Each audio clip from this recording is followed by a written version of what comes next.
Today's show is Destination Berlin, Germany. If you're interested in joining the conversation, you can call in to Urban Broadcast Media with questions or comments at 312-754-4333 and share your travel story. Today's guest is Nicole. Nicole is a blogger at Nicole is the New Black. And if you want to join us on YouTube, you can see Nicole and her baby, Ariana. They are in Berlin, Germany. So you would go to YouTube and you would Google How to Travel, Episode 7, the Skychi Travel Guide Live. Episode 7. Episode 8, excuse me. How to Travel, Episode 8, the Skychi Travel Guide Live. Hi, Nicole. Hi. Hi, Ariana.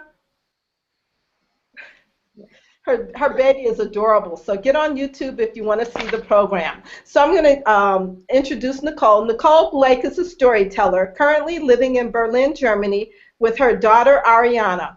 On her personal blog, Nicole is the New Black, Nicole muses about travel, living in Germany, and being a single mother. As a travel enthusiast, Nicole has been to nearly 40 countries. Having a kid hasn't slowed her down.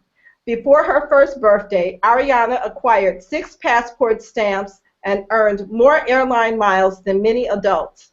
Readers of Nicole's blog will find tales of female travel, adventures, of navigating Europe as a woman of color, and reflections on how to balance constant urges of wanderlust and raising a child. Nicole shares authentic travel and life experiences, communicating facts and recommendations on itineraries, all in her signature snarky tone, utilizing text, photography, and video. Nicole hopes to inspire women of color and to engage with them abroad around the world. So Nicole, Yes. that's quite a resume there, quite a bio you have, I would say. Thank you. Before we start, I just want to apologize. Ariana's bedtime is usually 7:30, but she's trying to get brand new and stay up. So it's 8 o'clock here, and I think she knew I had something to do. That's why she stayed up. How old is Ariana? She is 15 months. 15 months. Wow. She's gorgeous. She's so beautiful. Thank you. So, Nicole, tell us a little bit about how did you end up in Berlin, Germany? I ended up in Berlin. I actually moved from the States 8 years ago, and I was a government contractor, and I was living and working in London. And I worked in London, like I said, as a U.S. contractor for 3 years. And then when my contract was up, I basically had to go back to Washington, D.C., and I wasn't ready to go back to Washington, D.C. I really liked the appeal of living in Europe, you know, the vacation days, the ability to travel, you know, just to be on a plane for an hour and be in a totally different country and experience a totally different lifestyle and food and culture. And so I really wanted to try and stay within Europe.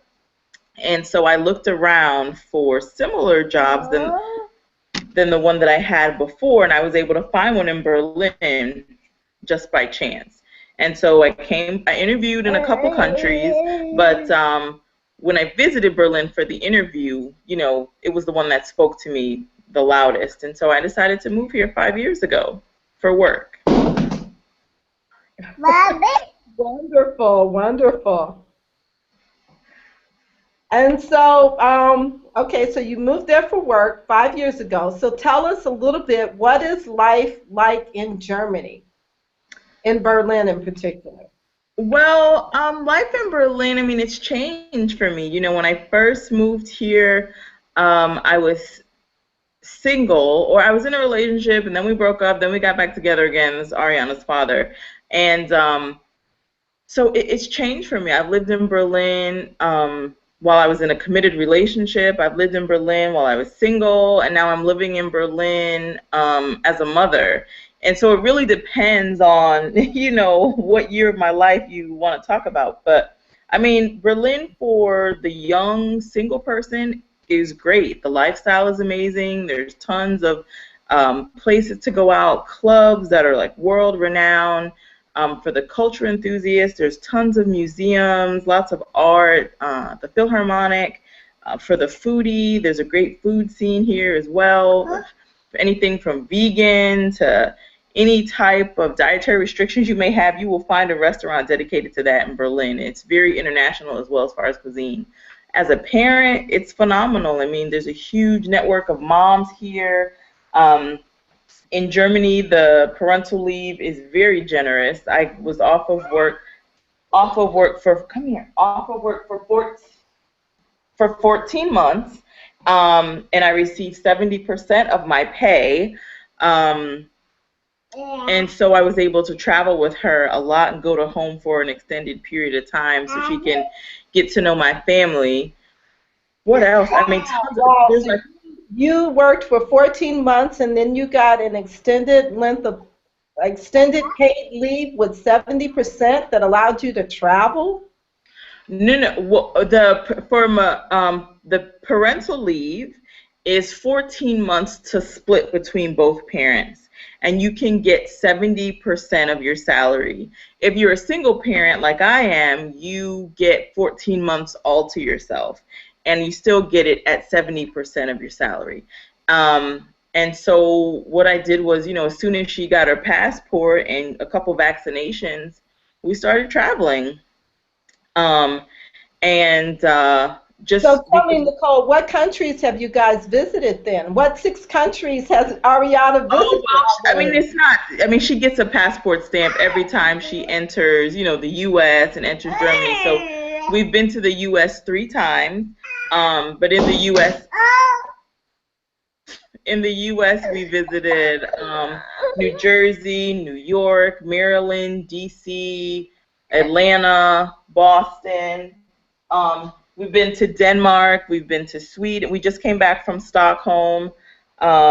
We've traveled within Germany to Stuttgart, to Frankfurt. Um, we've been all over. So yeah, That's awesome. That is awesome. yeah, and she's pretty So good. She's a tell pretty us, good where flyer. are you from in the States, Nicole? Where is home for you?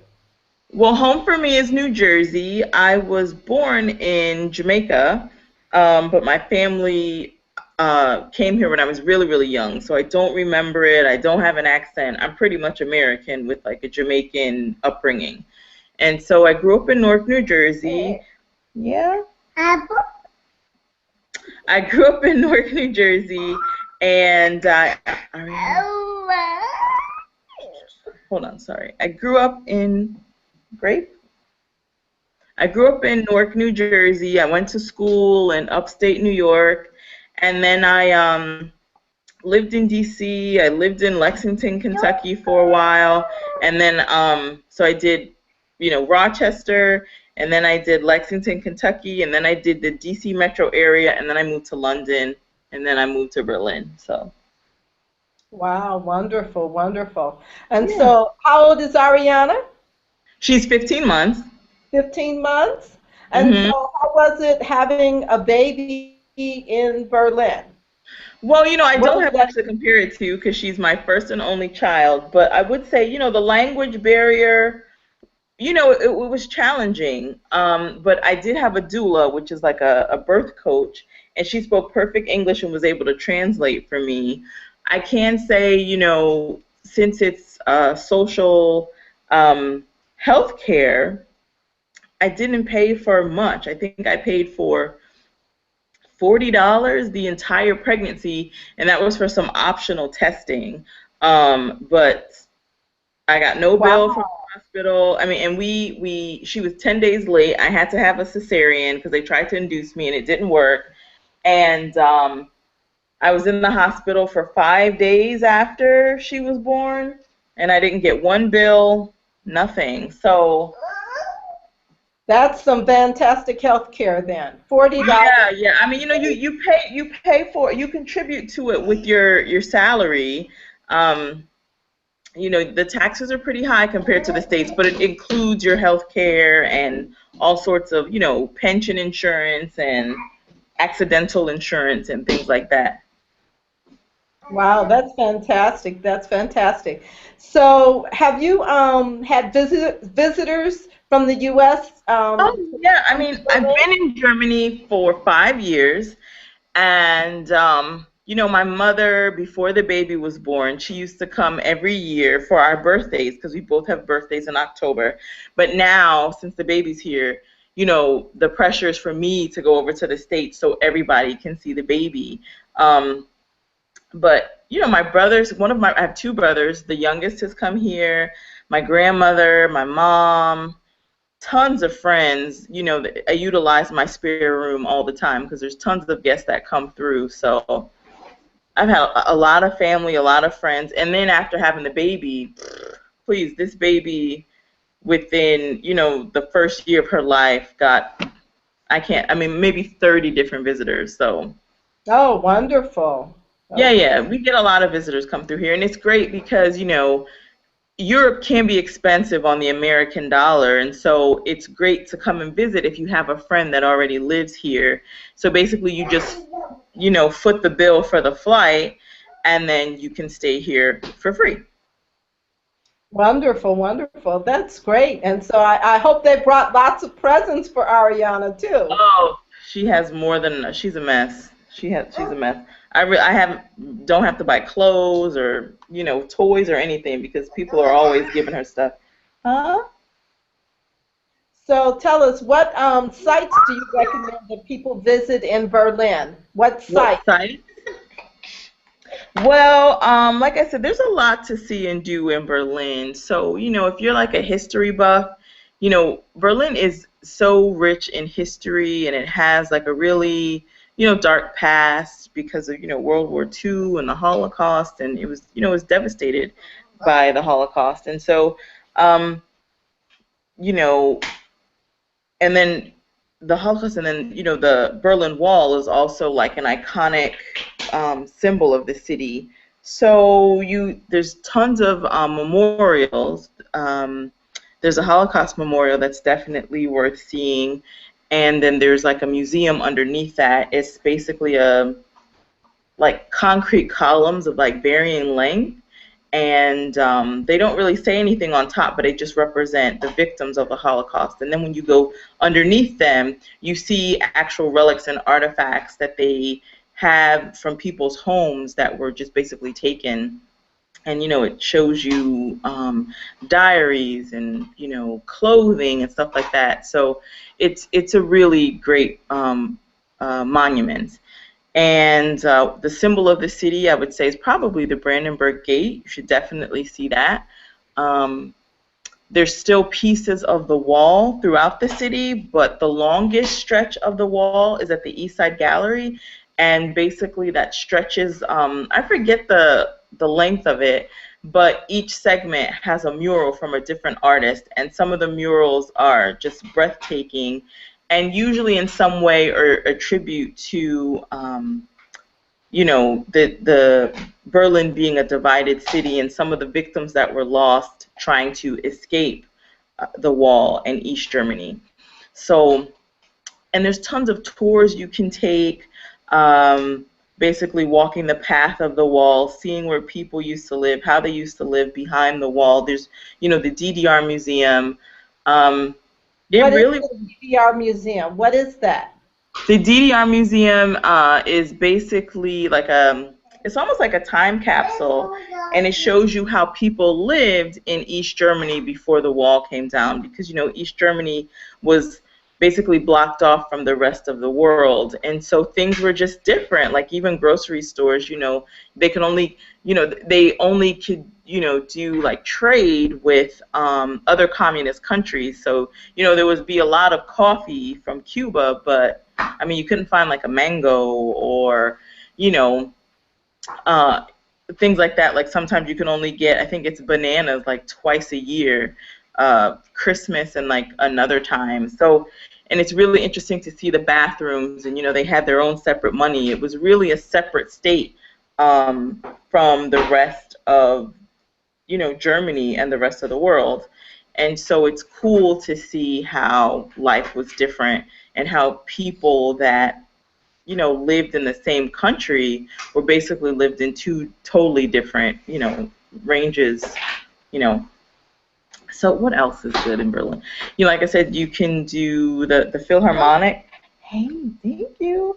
The Oh, tell us a little bit so if a black person wants to go to Berlin, should they be hesitant, thinking that there may be, I don't know, discrimination? I mean, what is it like, I guess, living I mean, you black? run. I mean, prejudice and racism is everywhere. I mean, I don't really a prejudice against some group, even if it's not towards you. There's prejudice or racism towards another, you know, racial group or ethnicity.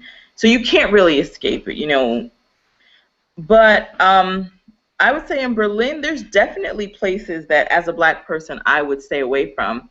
Um, Mostly in the East, there's some areas that I've had incidences where people have stared and pointed at me, and I've kind of felt a bit uneasy. But Berlin as a whole, like in the center, um, it's not unsafe in general. Like there's a lot of petty crime, but not a lot of violence or kidnapping or rapes or jump. Sorry. Go ahead and get her. Okay. So that's Nicole Blake. And One second. oh, it's okay. It's okay. Black in Berlin, and she said that there are places that she would, I guess, be hesitant to go. But in the central part, she feels more comfortable. So, do you live in the central part of Berlin? I live in what would be considered the former West. I live in Charlottenburg. And like I said, since Germany or since Berlin was divided by a wall, it's very different than the East. You know, the architecture, this was the former American district, so the American sector. So it's just a little bit different. The feel of the buildings, of the architecture, even the layout of the city is different. What do you mean the former American sector? I didn't realize we had a sector of Berlin. Explain a little bit Well, more. where like the Americans were stationed. Okay. Right. Okay, so where the Americans were stationed. Yeah. Okay. So is there a large population of black Germans in Berlin? You know, there's a lot of biracial people here, definitely, because you know, there are definitely a lot of immigrants from French-speaking Africa. There's some Americans, definitely, but most of the black people here are from the African continent.